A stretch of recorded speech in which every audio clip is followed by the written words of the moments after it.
작년에 본인이 시험을 쳤어요. 시험을 쳤는데 작년은 제가 시험이 안 된다고 했죠, 그죠? 안 된다 했는데 실제로 한 문제로 떨어졌습니다. 한 문제로 탈락을 했다. 근데 그러면은 올해 26살이 된 올해는 합격이 돼서 일을 한다고 했어요. 일을 한다고 했는데 문제가 되는 게 뭐냐? 다들 라이브 때 보셨죠? 올 초에 1월달인가 2월달, 3월달 이전에 일을 한다는 거예요. 근데 이거는 3월달 이전에 하면 이거는 안 되는 거였거든요. 합격은 8월달 이후로 준비를 해가지고 12월달에 되는 거였습니다. 이게 합격이. 근데 1월달에 하러 간다 하러 간다. 이거 근데 기간제로 하러 간다. 그러면 이거는 맞는 거죠.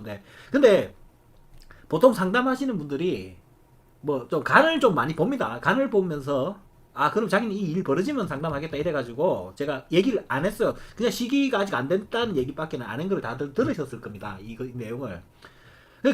기간제로 이 일을 하다가 그 사이 어떻게 됐습니까? 8월달 이후로 시험 준비를 다시 하죠. 시험 준비를 다시 해가지고 12월 달에 어떻게 했는데, 자, 요게 이제 이렇게 간을 많이 보는 사람이 저한테 이렇게 카톡이 왔습니다. 이렇게. 합격했습니다.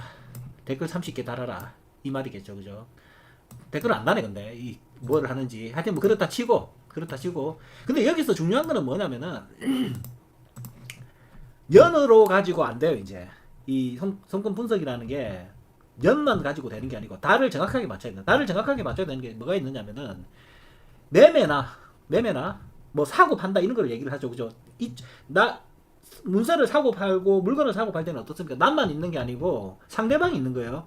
이때는 1년에 오차는 있을 수가 있습니다. 실제로 제가 재작년이죠. 2년 전에 그런 경우가 있었죠. 우리 아리아리 님이라고 부동산 매매를 한다고 했는데 실제로 그 해에 매매를 하려고 사람이 왔는데 1년 동안 해외여행을 갔다 왔어요.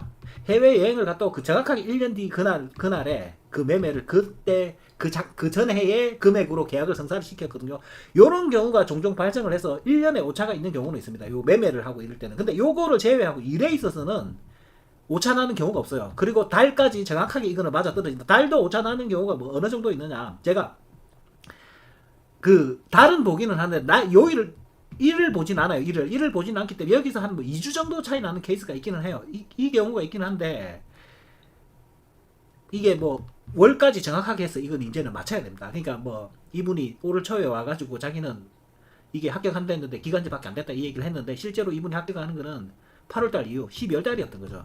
그래서 지금 이분이 요 일을 하다가 이렇게 바뀌기도 했는데 중요한 건 뭐냐, 지금 이사를 가야 됩니다.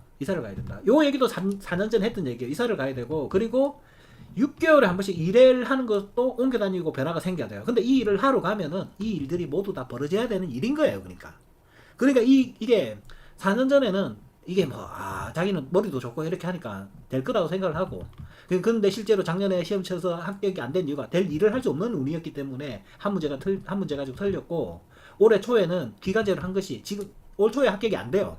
하반기 적어도 아무리 빠르더라도 8월달 이후가 되는 거거든요. 근데 정확하게 12월달에 이게 합격이 된 거죠. 지금 결과를 보시다시피. 그러니까 결론은 이겁니다.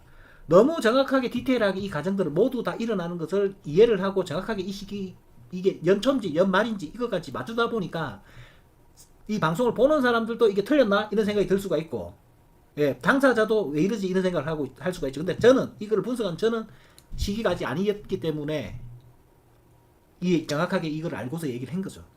요게 결론입니다. 요게.